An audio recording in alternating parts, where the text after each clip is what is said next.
This is the Storyworks Roundtable, where we have conversations about craft. Because becoming a successful author begins with writing a great story. Hello and welcome to this week's Storyworks Roundtable. If you enjoy the show, please be so kind to rate, review, like, share, tell your friends about us, and join us at the Storyworks Writers Facebook group where you can suggest topics, ask questions, and, look for support, accountability, and just say hey. All right, we just finished a nice rant about the problems of the world. Yeah, we were not recording, sorry to say, but now we're going to talk about advancing your story with reveals. And if you haven't heard last week's episode on flashbacks, check it out, because flashbacks are one key form of revealing information to your readers. So nice little companion episode there. Let's define the reveal, first of all. When you write a story, you've got two key elements here that work together. Part A is intrigue, part B is the reveal. So throughout your entire story, to move it forward and keep your reader engaged and turning those pages, you've got to raise intrigue. Those are questions that you can reasonably expect the reader to be asking because of what you put on that page. And then you need to answer those questions, revealing that information. So small intrigue will be answered. The answer will be revealed in short order, right? Big intrigue, it's going to mount throughout your plot arc and come to a big reveal. So you're going to have multiple reveals, a series of them throughout your story. There we go. Terms defined? Yeah. Sounds good to me. Good. So are you conscious of using reveals when you sit down to write, or do you find it just kind of naturally happens as part of the story process? Yeah, both. Because I outline, I know what I think I know what the scene should be doing. And so that's the conscious part. And then there's that lovely element that obviously pantsers must be more drawn to, or people who write into the dark, let's say this, because pantser can be perceived by some people as a bit of a derogatory term, and it's not. The more creative writers who prefer not to use an underpinning structure, but to let the mind drive it. Hey, now, what do you mean the more creative writers? Robert, talking about stepping on toes here. Sorry, I couldn't let that go. I'm a consummate outliner. Right. I can't write unless I know what my next bullet point is. It's a terrible way to write fiction, isn't it? No, not really. Must go. Sometimes when you're in the middle of first draft, though, something happens with that creative mind that just introduces something that you don't know where it came from. You go, whoa, that's really good. I like that. And it becomes, and it could be a revelation. It could, of course, be any number of things, but it could be a reveal. Right. So I definitely have those that I plan. And there are some where I've just twisted something in the middle of a scene thinking, oh, this will be a good way to go. And it becomes a reveal. And I was talking in a couple of episodes ago about reviewing a work in progress. Yeah. And I came across a part that I read it, and I actually smiled and almost gasped. I thought, oh, this is my own work. It's a bit boasty to be doing this, isn't it? But I enjoyed it. I thought, that's a good reveal. And that was one that had come to me while I was writing. So I guess it can happen anyway for me, that's for sure. Yeah. How about you, Kathryn? Do you try to plan them out or discover them? I thought about it. I don't know that I've ever thought about it. Probably means that I just let them happen, which probably also means I need to go back and fix them in revision. Right. But I will tell you that when they are done well, they are amazing and I love them. Right. And when they are done poorly, my reader mind goes, ah! Why didn't you just say so in the first place? Yes, right? right. Yes. Yes. So I think that the most important part about like when you're crafting a reveal yourself is just to make sure that you aren't just teasing the reader for no reason, right? You want it to feel important and like they want to know without you, ha ha ha ha ha, look what I have back here. Yes, yeah. Hiding it from them for no reason. Yeah. Yeah, I think you raise an excellent point there that as writers, we need to be careful that the reveals are not built. They need to be crafted, not, we don't want to be heavy-handed with them and kind of dangle the secret out before the reader's nose and keep pulling them along by the nose. We want to introduce elements with a certain amount of subtlety and artistry that the reader can't help but be curious about. And one of the ways we do that is by putting a spotlight on that element. So it might be through description, it might be through dialogue, it might be through some other kind of key element of that moment. But if you want the reader to remember something, you have to make it memorable. And that's where the intrigue mounts, because we're like, oh, what's going to happen with that thing right. that now is stuck in my head because it just had a spotlight on it. And I can actually give an example from this morning's writing session, happily, because I'm excited about this one. So my main character, Evelyn, is a girl in a state school in the 1920s. And her work assignment for the day is to help this other girl clean the bathrooms. And so they're in kind of the administrative wing doing their work. And this woman meets them. Evelyn meets this woman for the first time and is introduced to her. And she doesn't know who this woman is. She's in a nice skirt suit. She's, and she asks the other girl, who is she? What does she do here? And the other girl says, that's the lady who owns us. And it confuses Evelyn. How can you own a person? What does this mean? And now she's not going to meet this woman for quite a while. But the woman will become important to the story and to Evelyn's life. So when I was introducing this character, I didn't really plan this. It just kind of happened. So the excitement of discovery here.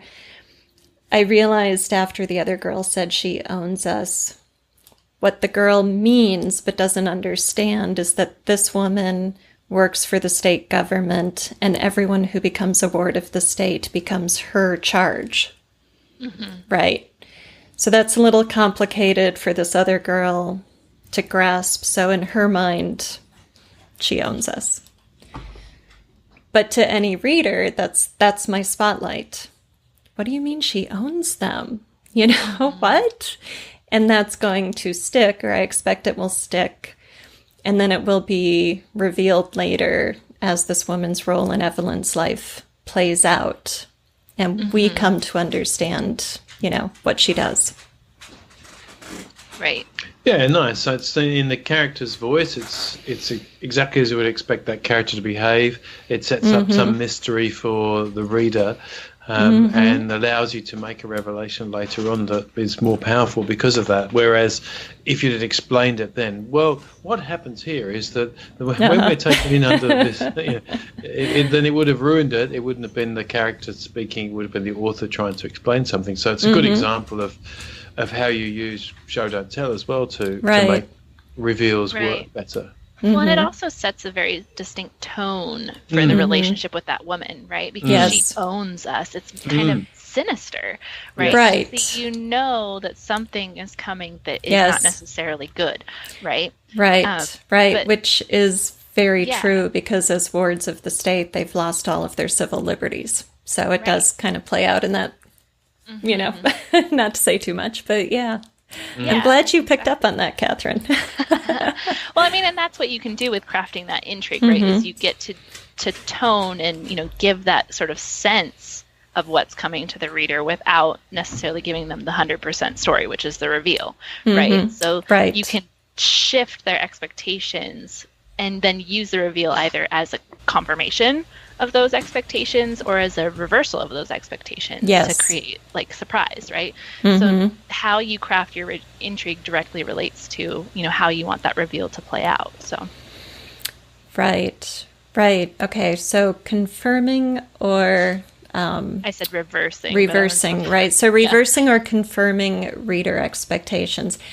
That's a key component of reveals, because you can use intrigue to misdirect the reader's expectations. You can lead them to think, this means that, and in the end, this means something else entirely different. Have either of you done that in your fiction, or can you think of examples from your reading where you were misdirected? Or, Oh, absolutely, yeah. And it's one of my favourite elements of story, actually. So I like that whole I didn't see that coming moment, as you know. So I've deliberately done a few things like that with, I think it's in the hero's journey you have a character called a shifter, I think, and so you might have read stories where somebody isn't who they seem to be. So that's one way you can do a revelation, as a character changes loyalty or switches over, and when it happens, you realise that there've been hints about this all the way along. But right. So it's a disguised revelation, if you like. Because I like things like that, they tend to come to me in my story formulation. Yeah. So when I say I deliberately design them in, there's obviously a part before that where I have an idea about something. Isaac Asimov has done it quite a bit. So there are some things there. In a more modern story, the Red Rising trilogy by Pierce Brown, there's some wonderful plot twists in there that are revelations that just make you gasp, and you think, oh, right, okay, now I understand why all this went on. So, and then in some genres, it's essential. Crime, for example, you've got to have misdirection and red herrings as sort of so-called revelation. And I was thinking also back to the micro. In a way, we're micro revealing with every sentence, because the reader reads to find out what happens next. And I think that the easy mistake I made as an early writer, which my beta readers or editors gave me close, direct feedback about, was that conflict was resolved too quickly. Or there wasn't any. They just went from step to step. So the revelations were just, I wonder what this device does. Oh, it slices trees. Okay, right. So it's not interesting. It's not intriguing. It's not mysterious. It's not suspenseful. It doesn't add to any tension or any cognitive dissonance. Whereas your beautiful example about, oh, she owns us. That's a packed sentence. You've got to digest that, and you might not be able to, because your conscious mind is flicked onto the next paragraph. But now that seed has been planted somewhere, and I really, as a reader, I really like it when those seeds vanish in my mind, and I actually not. I mean, some of you think about, what's going to happen with that girl? Right. I want to know. Right. But then some things you forget about when you're reading, because you're so engrossed in the story, and then when the reveal happens a little later, it doesn't matter when. It could be the next paragraph, could be a chapter. All of a sudden, whoa! Yes. Of course. And I do love reading things like that. Yeah, I do. I think those are some of the most gratifying reveals, and then when those happen, those are the books where it's fun to go back and reread them, because your foreknowledge lets you pick out those moments when the hook is set, when that intrigue is laid in place for the reader, and you can kind of watch it building. And I think that's pleasurable as a reader too, to sort of layer that experience of knowing and analyzing how it's done on top of the experience of the great surprise. And right. Yeah, when you get the backtrack domino effect, where the reveal happens and all of a sudden tick, tick, tick, tick, tick, everything just falls into place. Yes. I love that. And like I said, I think in crime that's almost essential, because the reader is being led to that climactic moment where the brilliant detective or and hopefully not so brilliant that you can't understand where the story came from. You've got to be able to piece it together yourself, and in some way, a crime writer has got to walk that difficult line between hinting at things but not being so heavy-handed that the reader by halfway through the book has already worked out who the bad guy is. You want to be able to get to the end and go, I knew it was her. I knew. That's what you want to do. Despite all the red herrings that you were led off. Yeah, I knew, but I wasn't sure.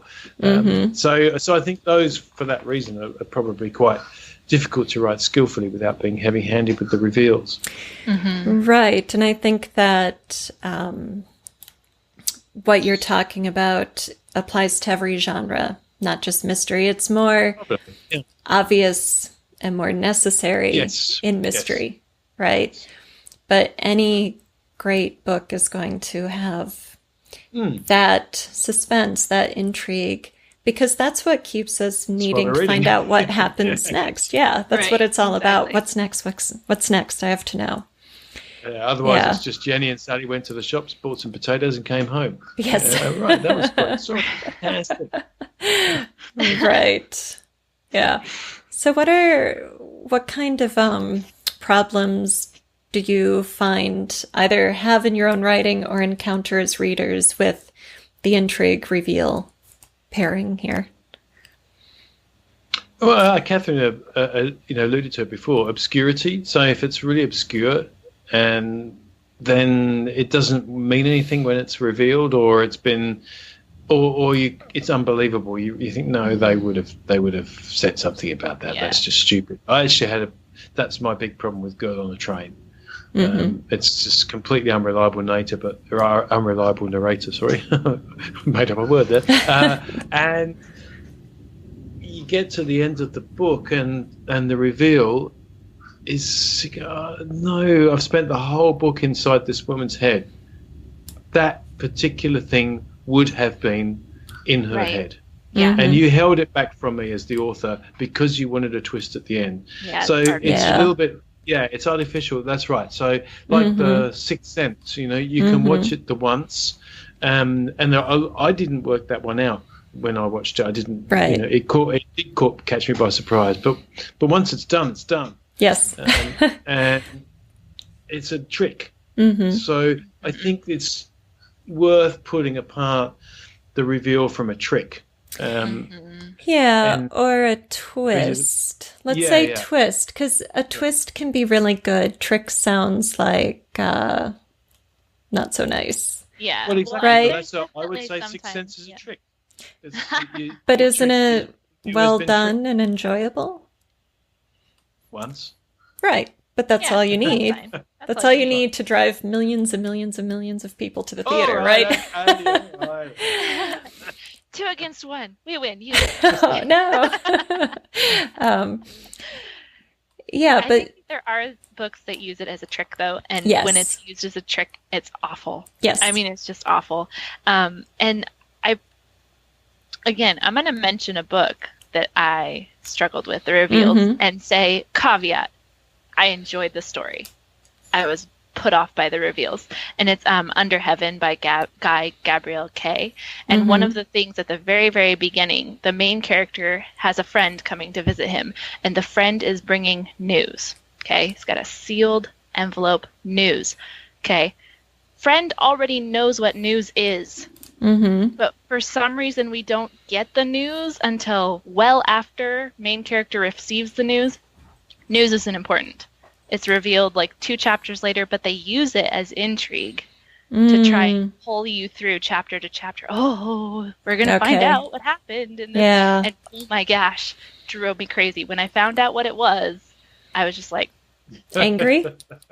I'd be angry that someone was pulling my strings like that and then didn't pay off on the investment.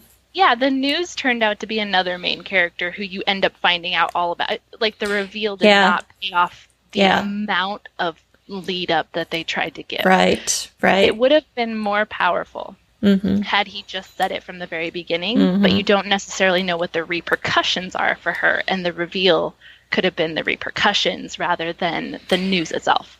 Right. And that would have been fascinating. Yes. Yeah. That's a great example. That reminds me of Chekhov's famous law. If you introduce a gun in Act 1, it has to go off. in Act 3. So he introduces this envelope establishing that intrigue, but then he doesn't fire the gun. You know, you get to Act 3 and it's like, what? Well, he fires the gun and it's a blank. You know, and it just goes boom, and you're like, okay, well, that was cool.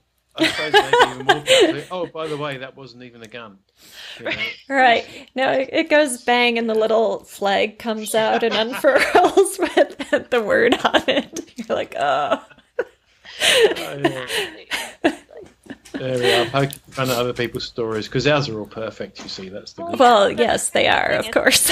Otherwise, I really genuinely enjoyed that story. And if you want a really interesting story about an fantasized Asian culture, like fascinating. Mm-hmm. But the reveal structure, sometimes he used them a little bit artificially to try and maintain a pace and a pull through with the intrigue. And it just didn't always work in the way that he probably expected it to work. Mm-hmm. Excuse us. That's an interesting reveal. Seva would like her dinner. I know, right? Yes. And that just totally distracted me from what I was about to say. But it was something about what you're saying, Kathryn, that intrigue and reveal has to be used effectively. You can't just try to drop it in because it should be there. It needs to actually create a payoff for the reader, and that's that sense of suspense that keeps me wanting more, and then that suspense being satisfied. My curiosity must be satisfied in a way that is worthy of my emotional investment in that question. Right. You know, if it's what shoes will I wear today, the loafers or the Oxfords, sorry about the dog, then, you know, who cares? It's the loafers, fine. But if it's, you know, my husband is coming home from a business trip and I'm certain he's going to tell me he's been having an affair and we're getting a divorce, that's a much bigger emotional investment. And I want to see if that's really what's going to happen when the husband gets home. And the longer you play out that time between setting the hook and, you know, reeling in the fish, so to speak, the bigger that fish needs to be. Right. I'm going to feed a dog. I'll be right back. With a revelation. I know, right? Okay. So, are we continuing to talk about this? Yeah, of course. I do think it's interesting because in a way, every word is a revelation. Every element of story is revealing something. Mm-hmm. So I suppose it's a question of timelines and again, if I think about stories that I can think of one, I'm not going to mention the name, where it was just this happened, then that happened, then this happened, then that happened, then this happened, then that happened, then there really was no revelation. So even though, so the reveals, the setup and the reveals were almost paragraph to paragraph, and it's not maintaining any real tension. Right. And so I think what Alida's talking about, where you've got both short-term and long-term reveal, mm-hmm. is partly what keeps you wanting to read a bigger work, because you can put up maybe with a little bit of pedestrian revelation across a few paragraphs if the big thing that you're waiting for is still clearly ticking behind the scenes. Right. And hopefully not too much of that, but as a reader I will put up with that. But if all the story seems to be is just this happens, then that happens, and this happens, and that happens, and this happens, and that happens, it you know, there is revelation, but it's meaningless revelation, like you were saying with the news thing. So I think revelations have to answer a why for the reader, and provide some new insight into the character or the story or the plot, obviously.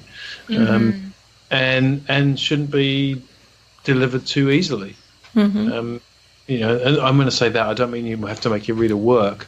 I just think that as an author, I made the mistake of certainly delivering revelations too easily. Like I say, you know, oh, what's this? Oh, it cuts down trees. Oh, okay, great. Right, exactly. But if you are withholding that information, like Alida was talking about earlier with her character, make it organic to that character, right?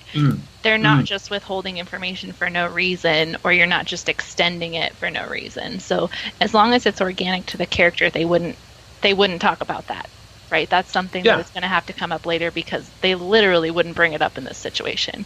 Or, it just doesn't ever work its way around to where that reveal would be. And your reader understands that, then they're willing to put up with a lot more, like, I just wanted to know what that is, rather than feeling like they're just being put off. I think that's a really good check mechanism, actually, Kathryn. Is to put yourself in the mind of all the characters involved within that revelation, and ask yourself, would it make sense to them as a character that this happened? And I think that, again, if I go back to Girl on the Train, it doesn't make sense to me that this woman would withhold this one thing from her own thoughts when she's bearing her soul throughout the book. And so that's my test for it. And whilst it's still an engaging story and worth reading, it was spoiled for that reason, perhaps. And I would regard it as a trick, because when you get to it, you think, I should have known about that prior. That's ridiculous. And so it spoiled what was a well-written and intriguing mystery, just because of the revelation. So you have to be careful as well that your revelations are either too meaningless, like the news delivered in the envelope, or so big that they sort of should have somehow been either hinted at or foreshadowed, or been quite obvious to characters through thought. Let's take it. There's an exception, probably horror, for example, where you've got the snap, alarm shock moment, where it's deliberately not foreshadowed. It tends to happen more in movies than in books, because it's hard to do in a book. Jump scares. The jump scares, yeah. So how do you do a jump scare in a book? Well, it is a revelation of sorts, but if you do too many of those, then again, I think you're robbing the reader of cognitive dissonance and tension.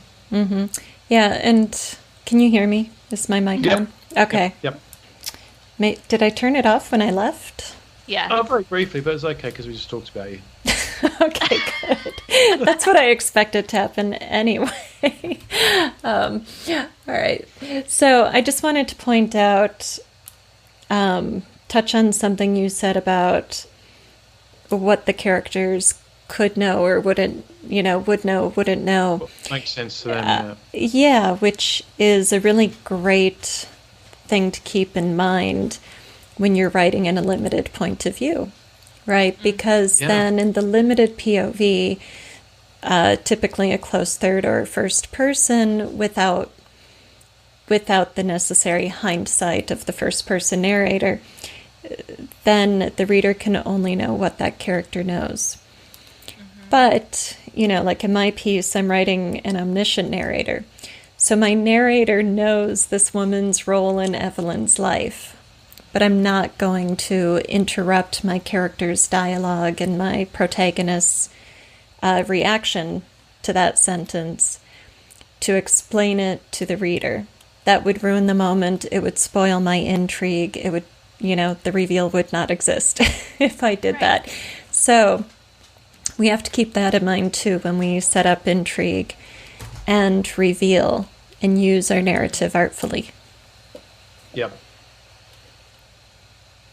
Stay out of the way of the story, I guess, really, at the end of the day, isn't it? Yeah, it is. Yeah, very much so. Thank you for listening to the Storyworks Roundtable. Find all our shows, show notes, and videos at storyworkspodcast.com.